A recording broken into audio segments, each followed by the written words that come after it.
Pathian lung sin ai changobin tung ha jong pathian thu keu kit the dinga alo le se the kit dinga ibjevin phat phai pe ba pakai lo bin chang ta hen tu hai se no mo chui le tu lai pawa scan coming akitin i ho pawa chun yesun kong kit ding ati na thu pa he Bible la iti ni seyam iti also tu la chom chai ni kheu ri tin Bible an lu no hitin Gospel John bung som le li chang thum chule nang ho ding mun se ma ka chi a hi le ke ma na su nang ho jam na the na ding wa ke ma hum ki ning ting ka he nga dinga khom pu yin nei be ke ma nó họ đi mình xem mà cái gì đi ngay cái mà ông nào cũng họ nằm thế này đi ngay cái mà không cái định tính thì ba hồ scan coming đại bản nói cùng bị kia này anh là hết scan coming suy ta không bị tam anh là không cái nào suy ta không cái tam thì bài nên sẽ được tin hiện giờ mình tâm tay tu nên sinh cái hình bác cái Yesu không cái đường lại tin tâm tay là ngay ai bảo Bible thì bị kia xem thì cho tu lại Bible tung chui chana nisim diun tin iba hin pakai sun sorta te koma ke ma no hodi pun sima ka chidin ke ma amna no honam thin ma ke nga da kam pi ki din ne be tin ai ahu na ni nga chun mun tam tai be ne la aza za ni na sin ai ba ngin revelation bung khat chang si chang ki chu sim nei la be be na ma me ho to thal na hung nei me zo si asno ta ngam bo ding hi tin ale hit ko meu sin pakai chu chong ni le me to khana hu dinga ko meu sin anga danin am kilan no tai ai wangin bible ra me ti me ta ham ai lo ipi sin nam ti yogi I khol di po atu tai ni ko khol wa ka hele me mo ham ai le me ho pathian ka man sang ni hilbil ho ma sang sang lu da me zo ya ti ala mi ho la tu na ho sungai men sa pe no missionary la kitam pe pen ho sana tam kon pen hop somai sama tam pe pen amo so ban gam kit lo ding bana le gam kit lo ding ngai tu ngai he oi po pa le ngai tu ngai ti pathian thui ngai tu ngai he ya chu akisun tam mo sim sima mo se ti pa he kilo ba newspaper sima similo ba ipiam ti pa he lung na sik ta ai chu he cha gao thu se hi na kham nei chen ngai na ti pa na chu na kham nei chen lagao na kham ngai ti he jan pakai pi ta ban man lang he chun mi tam tan me ta tan la in ai le me ta la de ga chun le nai cha hi le me ho chu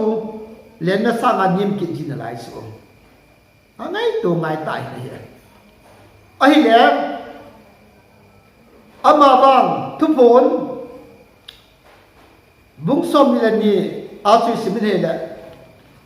pakai sun ko pa ja ding hi a thu pon bung som ni la ni chang som la ni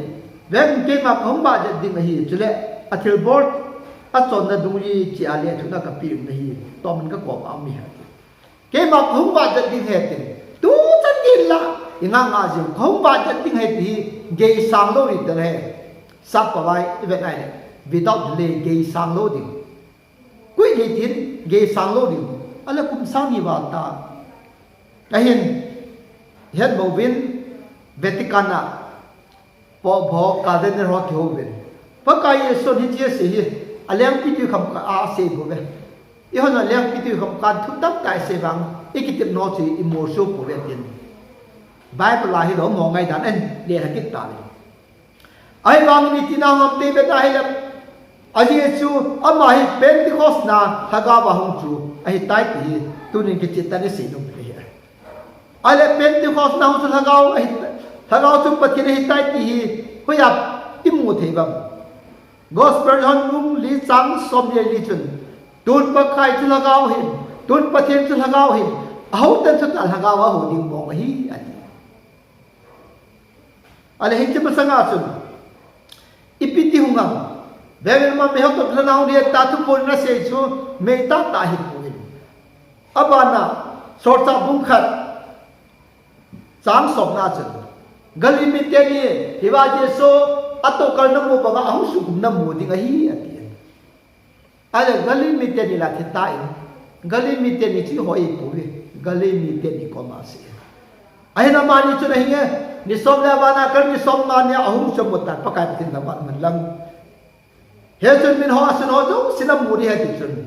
he nge ta sa ta na sun chu ko hem tai le rom spe ho hin ai banga koi na su sam tre jurat ka su sai he chun na mo jong su ai na mo vien hi ba chun pentecost ni am so ke tam he su ke ta me ti imu ne ma bu ko ta khana chun ta ba ka sei pin hi be hi ba ding kim khanin pathen langam thane ta lo pi ta mu ka sa thi na tap khalu he chun hi ba ding de so cha te sin he so cha te chu Jesus is God bo thi dang si chun Pentecost ni pathen langam lo pi ta mu sam ta be he ti tun ni se do no be he ale pathen chu lagaw hi tai he chu lagaw hi pa na chu Pentecost lagaw ba mai First Corinthians thum chang som na sakya sun tun pakai chu lagaw hi tan pakai lagaw na chen chu chom na hi he chu lagaw hi pha na chu lagaw wa chu Pentecost na ama ba hum me sa chu ta sa hum hi ai chu ta sa miem tel hen to dinga ana to chai pha na chu pathin chu hi na mo mo chu lagaw masanga chu lagaw mu the lo man lagaw ti mu the lo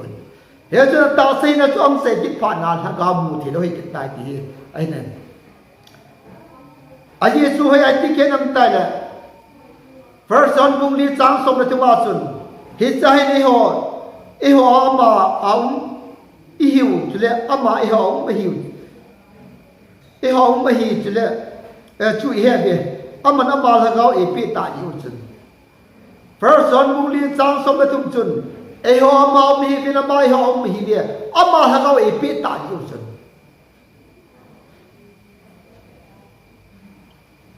abana First John bung na chang som ya chun chule pathen cha pa su hongin he chuani ta hi he the na ding on lungtip e hung pi ta be ti yang he be chule e ho atapa Yesu Christ sai mu hi adi ta chu ma hi be ama chu pathen ti ta hin tun so hin na jang hi he ama chu pathen ti ta hin tun so hin na jang hi atapa Yesu Christ sa mu hi pathen ti ta hin chule tun so hin na jang hi abana chun First Timothy book chang som le se gi chun tun so leng kem thelo mu thelo pathen khat se atun so na bai pu le tai leng ai tai ale tu na ti Pentecost sa ki pe sa se tun so leng kem thelo mu thelo pathen khat se ai chu Pentecost na ma chu lagaw ba nga thaka ba le sin nai mu the ba yum pi hi tai pi hi che Bible changa ki alam ni tam ta in ta sang ding ngan la in second Corinthians bunga chang som le gum chun chuti hi chun tu kala ha in ta slam dola koi ma het ta pu be chuti chun masangin Krista chu ta san heo jong la tu kala ha het ta pu be ni sorsa polin masangin chu ta san heo jong la tu kala ha Krista chu ta san het ta pu be ka te he chun ta sa het ni ngam ta pu na ye chu pathian chu la ka hi tai ti ai le mei te ka na chu phiam ayu a tu po na ma me he to thonong ye ti chu sam som bi la nga chang som he sim nei le le sina ko nin kitana kung ke do in tin ban la yo la ko na adi nan hin ba ting hi abana sam som thum le li chun ban tham lo do se jong athan na ki pong do e abana sam som ma le se ki chang som ma ya se he che ban lai do ti pathian lo pi na se me ti yong he pathian thil ko the na se he number la yang su na se in chú lệ Jerusalem hồi ni thiên số bình yang xuân hè mấy hi pathian pina pathian lâu pina ti he mấy chú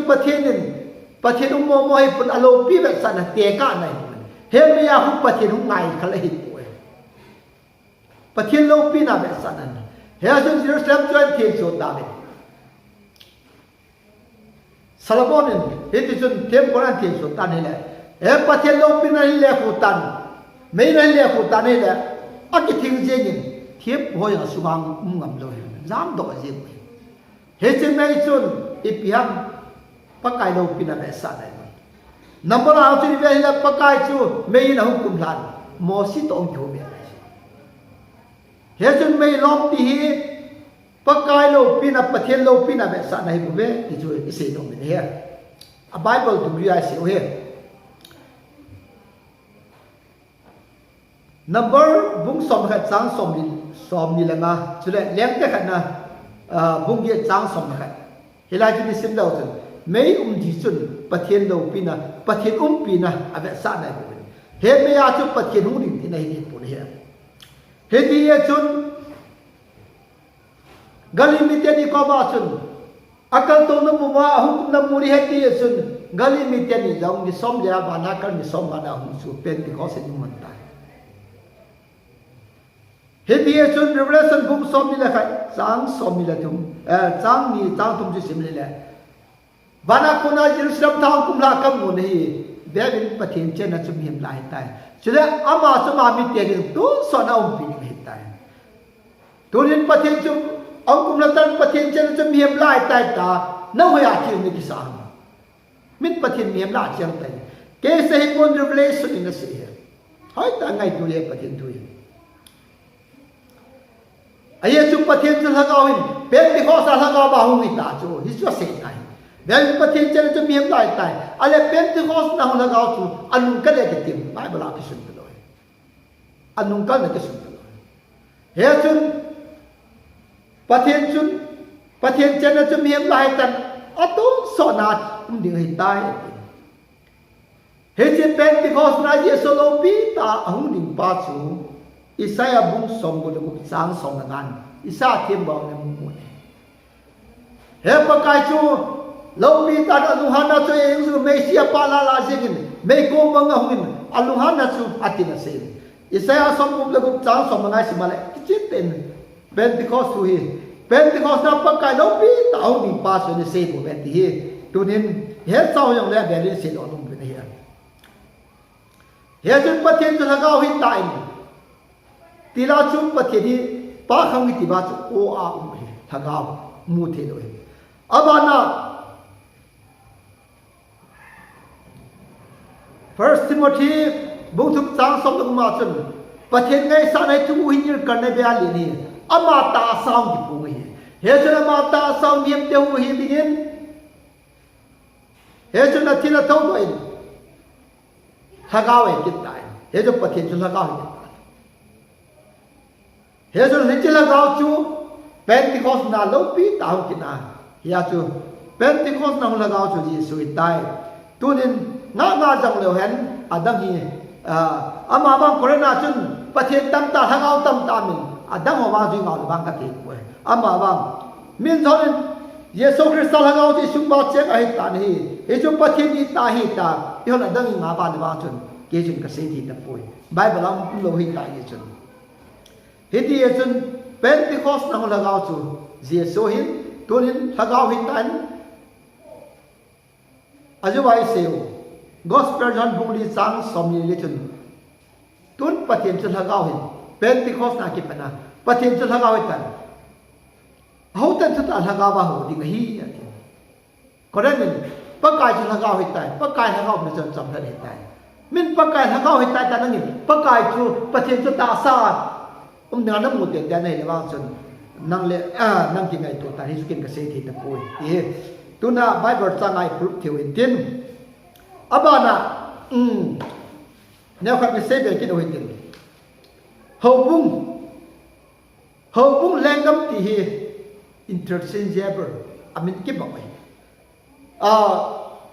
ipu pan bảo som ta je na chul le na zo hin da mo na nu na pa hin da mo na nu na pa hin da mo na chul le na zo hin da mo ho bung ati ba ya pau ta mo leng gam ati pau gi le he sun Matthew bung som la gam chang som la ge som ko sim ja ba ka ye sun he je so pi su kai ka ho bung ka tun no ding he koi mo mo pathin ho he tu lai bi tam tan ke ho bung nang ho bung it nei ko pa kai sun ka ho bung ati ko Krista ho he sun ka ho bung ka tun do ding mi ti ko pen ne yo lo ding sile ke man nang ba nan leng gam ko he ka pen ama sa sun ho bung atin aba na kon leng gam I'll give you the key of the kingdom of heaven. Kingdom of heaven. So pisma ko bung atin. Aba na chu lenggam kon he ati ke.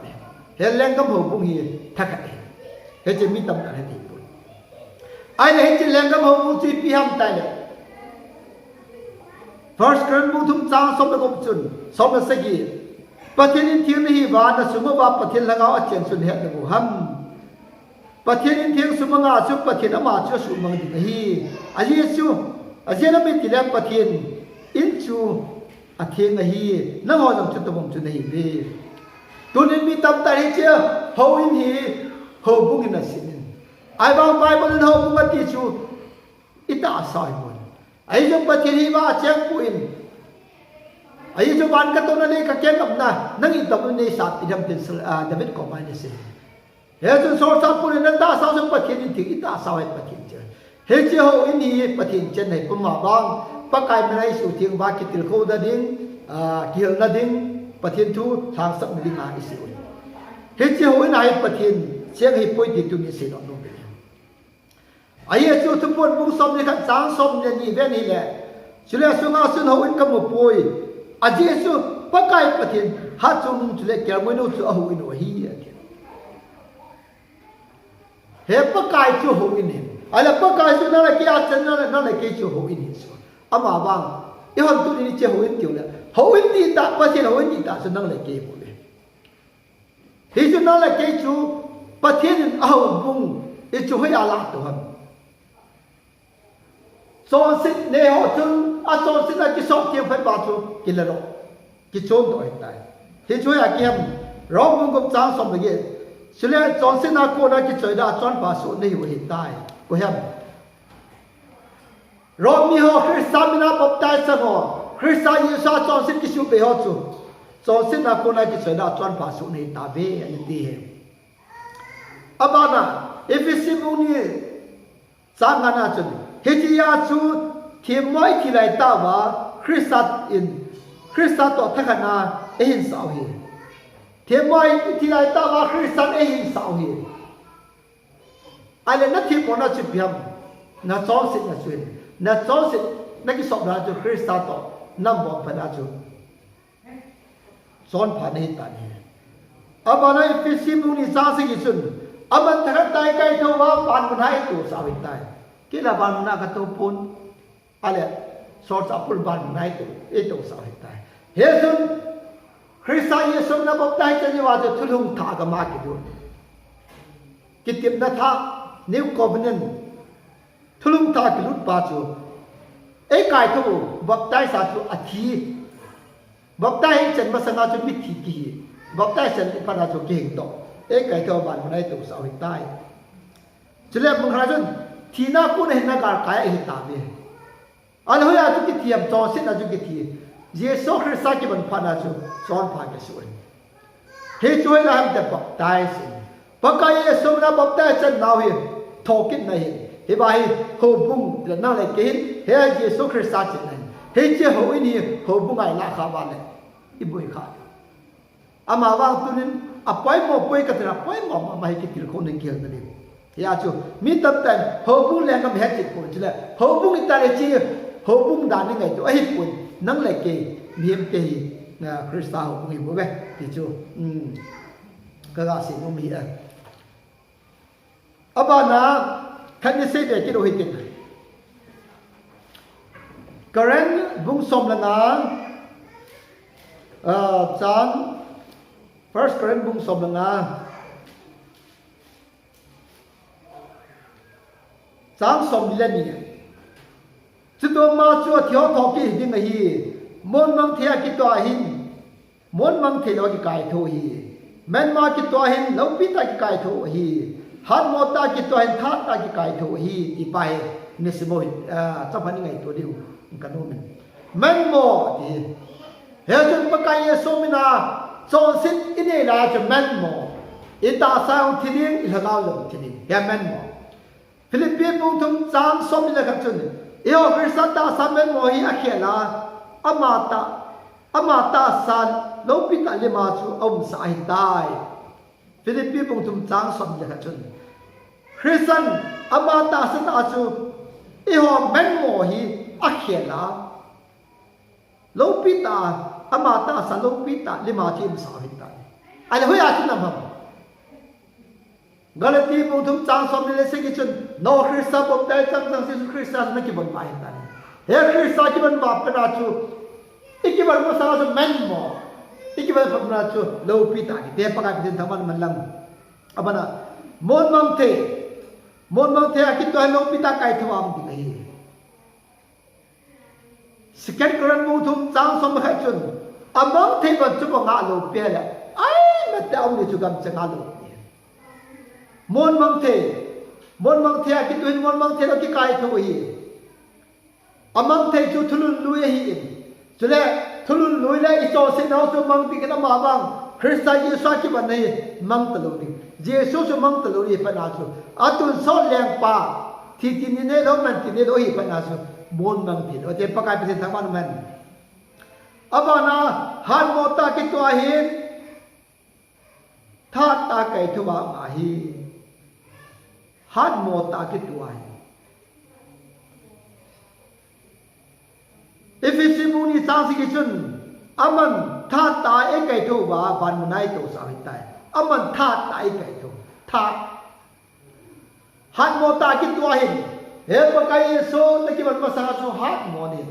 हे पासर पर नल हो तो से सुमेन पकाई सुमा पक्ता से मतलब ये सो ने था ये सो वहां जो था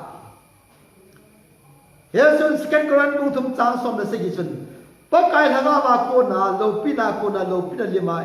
kihela ini. Pakai langa aku na lopi na lima kihela ini. Pakai Yesus tu kian pada lopi tane.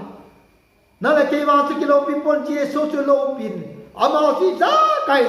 panatu. Tu na pakai Yesus kian panatu lopi kiti. Tu na hijan topik tu mi sampai kasih. हे तुम पेंटिकोस ना जो पक्का है ना हे तुम ना पक्का है ना लगे आचे नहीं ताई हे तुम तुनिन अमावा हो या कि मुत्तु हम तुनिन हे न तो से न किसु बेया तुला को ना नम पदो न तो से न किसु बेना न दाने कि मुत्तु ने अमावा तो से किसु बेना हो दा कि मुत्तु नम नाय ति पाहे अवेला इगा सिरो नो मुंतिन तुना फा चमचा